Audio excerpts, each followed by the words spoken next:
రాజధాని కట్టింది కాదు చేంజ్ అంటే తేడా స్టార్టింగ్ రావడం బిల్డింగ్ 2,50,000 ఇచ్చినారు. కార్యకర్తలకు రాత్రి పగలు వారు సాయం చేసినారు. ప్రతి ఒక్క మనిషికి ఏం కావాలన్నా జరిగినాయి కొన్ని. అప్పుడు కూడా ఉద్యోగాలు మెగా డిఎస్సీ కానీ ఏదైనా కానీ చంద్రబాబు నాయుడు సార్ వేసినది. తర్వాత 2011లో నిలబడిన ఐఏఎస్లు ఐపీఎస్లు ఎస్ఐలు ఏ పోస్టులు కూడా ఆ చంద్రబాబు నాయుడు సార్ నిలబడినది. 2014లో సీఎం అయిన తర్వాత మళ్ళీ అక్కడ ఏపీపీ ఉదయభాస్కర్ సార్ని నిలబెట్టి ఇచ్చిన ఘనత కూడా చంద్రబాబు నాయుడు సార్. అప్పుడు దాదాపు ఎంతమంది వెళ్ళిపోయినారంటే అప్పుడున్న పరిస్థితిలో మధ్యలో ఏమైందంటే మనకు 2019 అన్నారు. 2019 వరకు రాష్ట్రం ఏ రకంగా డెవలప్ అయిందో మీరే చెప్పాలి. ఎందుకంటే ఆ టైంలో మనకు రాష్ట్రంలో ఏమో కూడా తెలియదు.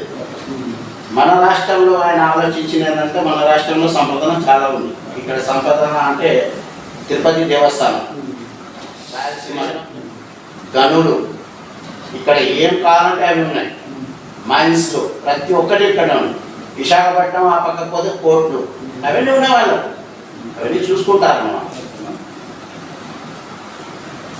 టీడీపీ అధికారంలోకి వచ్చినప్పుడు ప్రజలు టీడీపీ అధికారం వచ్చి 2.5 సంవత్సరాలు అవుతుంది. 2.5 సంవత్సరాలలో శ్రీశైలం నియోజకవర్గం అంటే మీ నియోజకవర్గంలో ఇలాంటి అభివృద్ధి జరిగింది. అది మా అదృష్టం. టీడీపీ రావడం మా అదృష్టం ఫస్ట్ బయట. ఎందుకంటే 2014లో కూడా టీడీపీ రావడం వల్లనే ఇప్పుడు మేము వచ్చిన రోడ్డు కూడా ఆ టైంలోనే శాంక్షన్ అయింది. రాజశేఖర రెడ్డి గారు వైసీపీలో తెచ్చినా కానీ టీడీపీలో సహకరించినారు 2 సంవత్సరాల తర్వాత. ఆ టైంలో కూడా ఆ మహానుభావుడే శిల్పజగర పని ఓడిపోవడం వల్ల మళ్ళీ రాయ వచ్చి మానికెళ్ళలో అచ్చెన్నాయుడు గారు వచ్చి దాంట్లో కలిపి మనం కూడా తీసుకుని టీడీపీలోకి వచ్చింది కూడా ఆయనే. ఇప్పుడు మీరు వచ్చిన రోడ్లు కానీ అవి కానీ ఆ టైంలో శాంక్షన్ చేసింది ఆయన చేసి చేపించేటప్పటికి 2019లో మన ప్రభుత్వం ఓడిపోయింది. దానివల్ల అప్పుడు నిలబడిన పనులు. మళ్ళీ రాజకీయం ఎలక్షన్ జరిగితే ఏమైందంటే ఆడ చూసుకున్నారు, చేసుకున్నారు, కానీ పనులు చేసినారు. 2024 నుంచి అంటే 2.5 సంవత్సరాలు జరిగిన గతం 2.5 సంవత్సరాలు బుడ్డా రాజశేఖర రెడ్డి అన్న గెలిచడం ఇప్పుడున్న పరిస్థితుల్లో ఆయన చాలా రాష్ట్రానికి చంద్రబాబు నాయుడు సార్ ఎంత అవసరం ఉందో ఇప్పుడు మా ఎమ్మెల్యే గారు బుడ్డా రాజశేఖర రెడ్డి గారు గెలిచడం కూడా అంతే అవసరం. చెప్తాను. అవన్నీ గమనించినందుకే బుడ్డా రాజశేఖర రెడ్డి గారికి జనాలు గుర్తించినారు. చాలా మంది చెప్పుడు మాటలు ఎన్నో చెప్తారు, కానీ అవన్నీ కాదు. బుడ్డా రాజశేఖర రెడ్డి అభివృద్ధి పనులు నేను చెప్తాను, చెప్పాలి. ఎందుకంటే ఒక నాయకుడి గురించి అడిగినప్పుడు కరెక్ట్ ఉండాలి. ఇప్పుడు నా ఇంటి అడ్రస్ మీకు సరిగా ఇవ్వకపోతే మాట చెప్పేది, ఎవరైనా మీకు నా ఇంటి అడ్రస్ కరెక్ట్ ఇస్తేనే కదా వచ్చేది. మరి ఆయన ఎవరు అనేది మనం చెప్పాలి కదా. రాజశేఖర రెడ్డి గారు చేసినది పనులు అభివృద్ధి ఏంటో నేను చెప్తాను. మీరు వచ్చేటప్పుడు హైవే చూసినారా? హైవే రాజశేఖర రెడ్డి గారికి సంబంధం ఓకేనా, కేంద్రానికి సంబంధించింది. దాని పక్కన కరివాణ ఉండే. ఇంతకుముందు ఎట్లా ఉన్నాడు కరివాణ ఎట్లా ఉండే మీరు కూడా చూసింటారు కదా. మీరు కరివాణలోనే దాదాపు లేదు. రాజశేఖర రెడ్డి గారు కరివాణ అనే ఒక ఊరిని ఒక పాయింట్ అంటే ఒకప్పుడు ఆయన పోయి ప్రచారం చేసేదానికి పోయి చూసినప్పుడు అందరికీ మాటలు ఇచ్చినాడనే దాదాపు 3,000 కోట్ల 3 కోట్ల పనులు అక్కడ ఇచ్చినాడు. సీసీ రోడ్లకే. తర్వాత అక్కడ ఉన్న కార్యక్రమాలు కానీ జనాలకు బతుకు తీరు కానీ ఏదైనా కానీ రైతులకు కానీ అక్కడ మీరు కరివాణలో పోయి అడగండి. ఒకటి సిద్ధాపురం చెరువు దరిద్రంగా ఉండే, చెట్లన్నీ పెరిగిపోయాయి. చెట్లన్నీ పెరిగిపోయి కట్ట ఎప్పుడు తిరుగుతుందో కూడా తెలియకపోయిన వర్షాలు. అప్పుడు చంద్రబాబు నాయుడు సార్తో మాట్లాడి ఆ చెరువు కట్టకి దాదాపు ఆయన ఎన్ని డబ్బులు తేవాలంటే అన్ని డబ్బులు తెచ్చినాడు. 2014లో కూడా దేవుడు ఆయన చేతుల మీదనే తీసుకున్నాడు. ఆ పని చెరువుకి ఎవరెవరో రిజర్వ్ నుంచి ఇంతకుముందు చేసిన వాళ్ళు చేయలేకపోయినారు, సగంలో ఆగిపోయినారు. కానీ మొత్తం పని చేయించుకొని చంద్రబాబు నాయుడు తెచ్చుకున్న ఘనత కూడా బుడ్డా రాజశేఖర రెడ్డి గారికే ఉంది. అప్పుడు దాదాపు 200 కోట్లు తెచ్చుకున్నాడు ఆయన. తెచ్చి పల్లెటూరులో మన పట్టణంలో ఆ రోజు కూడా అభివృద్ధి చేసినాడు. ఈ రోజు కూడా అంటే పోయిన తర్వాత ఒక చెరువు దగ్గర మన పిల్లలు ఉన్నారు. ఆడ పోయిన తర్వాత మందు తాగకూడదు, సిగరెట్లు తాగకూడదు, చెడ్డ అలవాట్లు చేయకూడదు. ఏం చేసినాడు ఆయన? ఆడ మెట్లు కట్టినాడు తుమ్మల దగ్గర. ఆడ ఒక గుండి పెట్టినాడు అంటే గంగమ్మ అని. గంగమ్మ అంటే అందరికీ తెలుసు చెత్త. అక్కడ అభివృద్ధి అది జరిగింది. తర్వాత వచ్చేసి శ్రీశైలం నియోజకవర్గంలో సులిపెంట. మీరు పోండి ఒకసారి. టక్కటక్క చెప్పండి అన్న, అభివృద్ధి చేసిన పనులు టక్కటక్క చెప్తున్నా కదా. తెలంగాణలో సీసీ రోడ్లు వేశారన్నారు, అదొకటి పాయింట్. లేదా తెలంగాణలో 3 కోట్లు 4 కోట్ల వరకు జరిగింది. శ్రీశైలంలో దాదాపు 30 కోట్లు 40 కోట్ల వరకు జరుగుతుంది. సూర్యపంటని 30 కోట్లు 40 కోట్లు శ్రీశైలానికి దాదాపు అంటే 20 కోట్ల వరకు జరుగుతుంది. సీసీ రోడ్లు డెవలప్మెంట్, సీసీ రోడ్లు, వాళ్ళ పన్నుల షీట్లు వాళ్ళకి వచ్చినట్టు మళ్ళీ వాళ్ళ సౌకర్యాలు చాలా మంది అడ్డుపడినారు. దానికి కూడా ఆయన ఒప్పుకోలేదు. అంటే ఏకకాటి పోయిందన్నాడు సార్. ఆ డిసిషన్ తీసుకుంటే ఎవరు మార్చలేరు. అది మా నెంబర్ ఉంది. ఆత్మకూరులో ఏ రకంగా మీకు చూసుకున్నా కానీ మనకి ఇప్పుడు పాత బస్ స్టాండ్ ఎట్లా ఉండండి. పాత బస్ స్టాండ్ నుంచి రోడ్ శాంక్షన్ చేస్తే హనుమాన్ దేవాలయం అడ్డం ఉందని అక్కడ ప్లానింగ్ ప్రకారం నిలబెట్టినాం. ఈ నియోజకవర్గంలో సీసీ రోడ్డు తప్ప ఏదైతే ప్రతి ఒక్కటి జరిగింది. చెప్పాలి కదా, అన్ని ఫస్ట్ టోటల్గా వచ్చేసి ఇప్పుడు సీసీ రోడ్లు అది అన్ని మండలాల్లో జరిగింది. రెండవది వచ్చేసి రైతులకు ఇప్పుడు మీరు కేంద్రంలో మందులు దొరకడం లేదు. కేంద్రం మందులు పోకపోతే రాజశేఖర రెడ్డి అయినా తెస్తాడా, చంద్రబాబు నాయుడు సార్ తెస్తాడా? మాట చెప్పేది ఈయన పేరే. కానీ ఆయన కానీ అన్నం సత్తినాడు, రైతులకు సాయం చేసినాడు, పొలాల దగ్గరికి పోయినాడు, సీఎం రిలీఫ్ ఫండ్ తెచ్చినాడు. సీఎం రిలీఫ్ ఫండ్ తెస్తున్నాడు కదా, లక్షలు. ఏ నాయకుడు తేలేదు.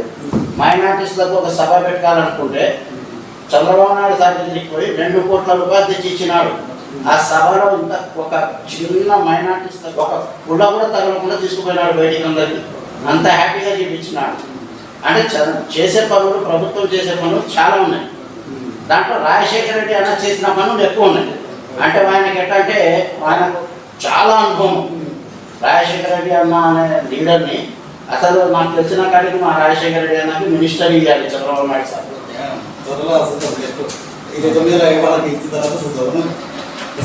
నా ఆలోచన కరెక్ట్ ఉంటే 2022లో ఆయన మినిస్టర్ అవుతాడు కూడా. చూద్దాం. ఏమంటే రాష్ట్రంలో 2 ఎమ్మెల్సీ మనకు రాష్ట్రం మన జిల్లాలో 2 ఉన్నందుకు అది జరిగింది. అర్థమైందా? ప్రజల నుండి ఇప్పుడు ప్రజెంట్ కూడా ఈ 2.5 సంవత్సరంలో ప్రజల నుంచి టీడీపీ పైన ఎలాంటి స్పందన? ప్రజల నుంచి టీడీపీ పైన చాలా బాగుంది స్పందన. ప్రజల నుంచి టీడీపీ పైన చాలా బాగుంది స్పందన. ఎందుకంటే మెగా డిఎస్సీ చేసుకుంటే కూడా 66,000 జనాలు ఎంత హ్యాపీగా బతుకుతున్నారు. అలాంటి కుటుంబ మెగా డిఎస్సీ ఇస్తే ఈరోజు ప్రతిపక్షం ఏం చేస్తుంది?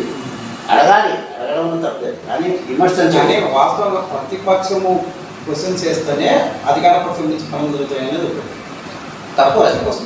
ప్రతిపక్షం అనేది ప్రశ్నించాలి కదా, తప్పు. ఆ ప్రతిపక్షము నేను ఇప్పుడు మీరు నా ఇంటికి వచ్చినాను, నాకు అడుగుతున్నారు, నేను సమాధానం ఇవ్వాలి. అర్థమైంది? ఆయన ప్రతిపక్షం హోదా కూడా ఇవ్వలేదు. జగన్మోహన్ రెడ్డికి ఈరోజు ఏమైనా మా పాపం వచ్చినా అంటే విజయ్ లెక్క అనేది కాదు. విజయ్ రావడం కొట్టాడు, 6 కూర్చున్నాడు. ఆయన ఎందుకు నమ్మినారు? ఈయనకి ఎందుకు నమ్మలే? 11లో సీట్లు ఎందుకు నామం పెట్టినారు ఈయనకి? ఆ రోజు నువ్వు కరెక్ట్ కానీ అసెంబ్లీలో కానీ ఇచ్చిన మాట కానీ మినిస్టర్లో కానీ ఈ రాజశేఖర రెడ్డి అన్న, లోకేష్ అన్న ఏమో ప్రతిపక్షం ప్రకటిస్తేనే నేను అదే చెప్పింది. ఇవన్నీ చెప్తే కాదండి, ఇవన్నీ కొత్త మాటలే.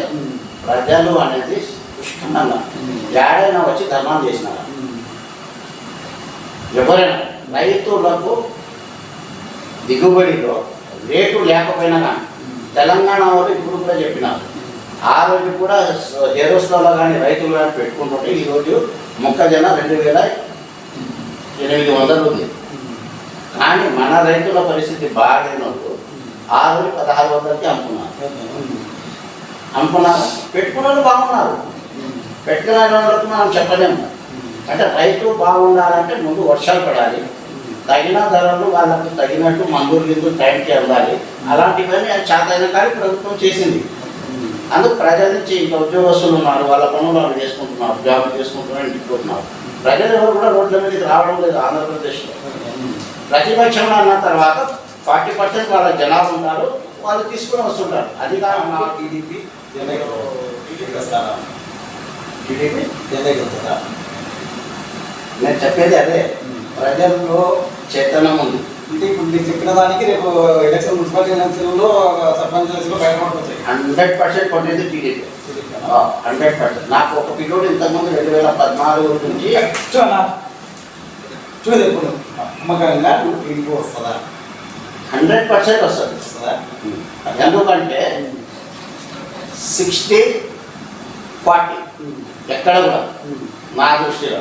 ఈసారి మీరు రాసి పెట్టుకోండి, మీరు నా ఇంటి నుంచి పోయినప్పుడు 70-30.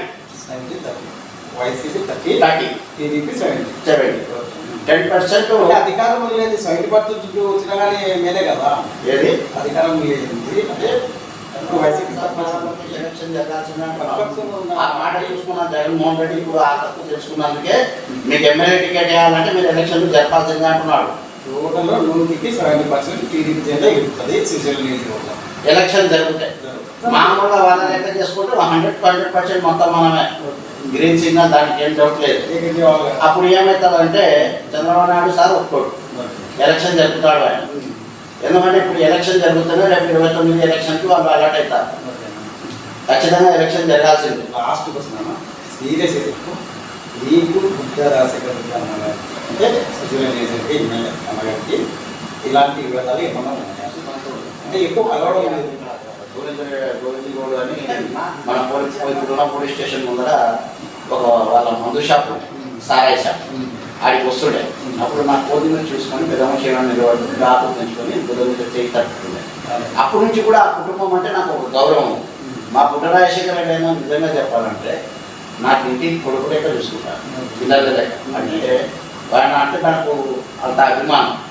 నేను నా దగ్గర ఉన్నది ఏంటంటే ఆయన దగ్గరికి పోయి నేను మాట్లాడాను.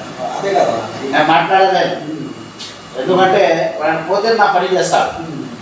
నేను ఇంకా గుమ్మంలోనే ఉంటాను, నేను చెప్పినట్టు కూర్చోంటాను. ఇప్పుడు అంత ఎందుకు ఇక్కడ మోమిన్ మస్జిద్ దగ్గర 6-7 లక్షలు పెట్టి ఒక మాట చెప్తే 6-7 లక్షలు పెట్టి ఒక కరెంటు స్తంభాలు వేయించి వెంటనే ట్రాన్స్ఫారం పెట్టాడు. ఓకే, నేను అనేది ఎందుకంటే మీరు ఇన్నాళ్ళ నుంచి కార్యకర్తగానే ఎందుకు మీ కార్యకర్తగానే ఉంటాను. జనాలు కోరుకుంటున్నారు, నీ అభిమానులు ఉంటారు కదా, వాళ్ళు కోరుకుంటున్నారు. వాళ్ళు కోరుకుంటారు, కానీ ఇప్పుడున్న రాజకీయాలు డబ్బులతో ఉన్నాయి. ఇప్పుడు దాదాపు అంటే నేను 50 లక్షలు పెడితే ఒక రోడ్డు పోటీ పెడతాను. మేము మారాల్సింది జనాలు. డబ్బు పెడితేనే గెలుపుకుంటున్నారా? డబ్బు పెట్టకపోతేనే గెలిచాలంటున్నాను. మరి అలాంటప్పుడు నీకు డబ్బు అవసరం లేదు కదా. నాకు డబ్బుతో అవసరం లేకపోయినా నాకు రాజకీయ పార్టీ అవకాశం ఇస్తే చేస్తాను. మనకి ఇదిలో మున్సిపాలిటీ వాస్తవాలు మాట్లాడాలి. ఎందుకంటే చాలా మంది ఏం చేస్తారంటే డిబేట్లో కూర్చున్నప్పుడు మాట్లాడాలి. డిబేట్ అనేది పెద్ద అవకాశం అది. ఎందుకంటే మా గొంతు ప్రజల్లో తీసుకుపోతారు. కరెక్ట్. ఇప్పుడు అనేది ఏంటంటే అవతల మంచి మున్సిపాలిటీ ఎన్నికల్లో మీరు పోటీ చేయాల్సి వస్తే కూడా నేను మున్సిపాలిటీ ఎలక్షనే చేయను. ఎందుకంటే నాకు కావాల్సింది పుట్ట రాజశేఖర రెడ్డి అన్న ద్వారా నాకు నామినేట్ పోస్ట్ కావాలి. అది నేను అనుకున్నా. మా అన్ననే చెప్పినాడు, ఈసారి ఇంటికి పిలిచి మా ఎమ్మెల్యే గారు నేను చెప్పినా కదా, నా ఇంటికి పిలిచి నాకు కూర్చోబెట్టి నేను నీకు జిల్లా స్థాయిలో పెట్టుకుంటాను అన్నాడు. అయినా మా ఎమ్మెల్యే గారు నేను అడగలేదు కూడా, ఇయ్యకపోయినా మనం ఏడైనా ఆ మూల కూర్చుంటాడు, మేము కూర్చుంటాం నీ వరకు. ఎందుకంటే మాకు ఆయన అంటే అంత గౌరవం. నాకు కొంచెం భయం అన్నమాట. ఎందుకంటే రాజశేఖర రెడ్డి అంటే నాకు ప్రేమ. ఆ ప్రేమలో నేను మా అన్నకి ఏం చెప్పినా అంటే, మీరు ఏమి ఇచ్చినా నాకు ఏ పని చెప్పినా చేసిన చెప్తున్నా కదా. మౌంటైన్ మంది మీరు ఆత్మకూరులో పోయి తిరిగి చూడండి ఎంత డెవలప్మెంట్ ఉందో. ఆత్మకూరు ఇంకా మారబోతుంది. ఇప్పుడే ప్రజెంట్ 40 కోట్లు వచ్చింది, ఇంకా 60 కోట్లు రాబోతున్నాయి. అది తెచ్చే ఘనత ఎవరైనా ఉన్నారంటే రాజశేఖర రెడ్డి ఆడని కావాలంటే స్టేట్ నుంచి. థ్యాంక్స్ అన్న. శ్రీశైలం నియోజకవర్గ సీనియర్ టీడీపీ కార్యకర్త, మంచి పొజిషన్లో అంటే ఒక పార్టీలో ఉన్న మంచి చేసిన చెప్తున్నా కదా. మౌంటైన్ ఇంకా మారబోతుంది. ఇప్పుడే ప్రజెంట్ 40 కోట్లు వచ్చింది, ఇంకా 60 కోట్లు రాబోతున్నాయి. అది తెచ్చే ఘనత ఎవరైనా ఉన్నారంటే రాజశేఖర రెడ్డి ఆడని కావాలంటే స్టేట్ నుంచి. థ్యాంక్స్ అన్న. శ్రీశైలం నియోజకవర్గ సీనియర్ టీడీపీ కార్యకర్త, మంచి పొజిషన్లో అంటే ఒక పార్టీలో ఉన్న మంచి లీడర్గా ఎదగాలి, మంచి స్థాయిలో ఉండాలని కోరుకుంటూ ఏపీ మీడియా ఈ అవకాశం ఇచ్చినందుకు థ్యాంక్స్ అన్న. మీరే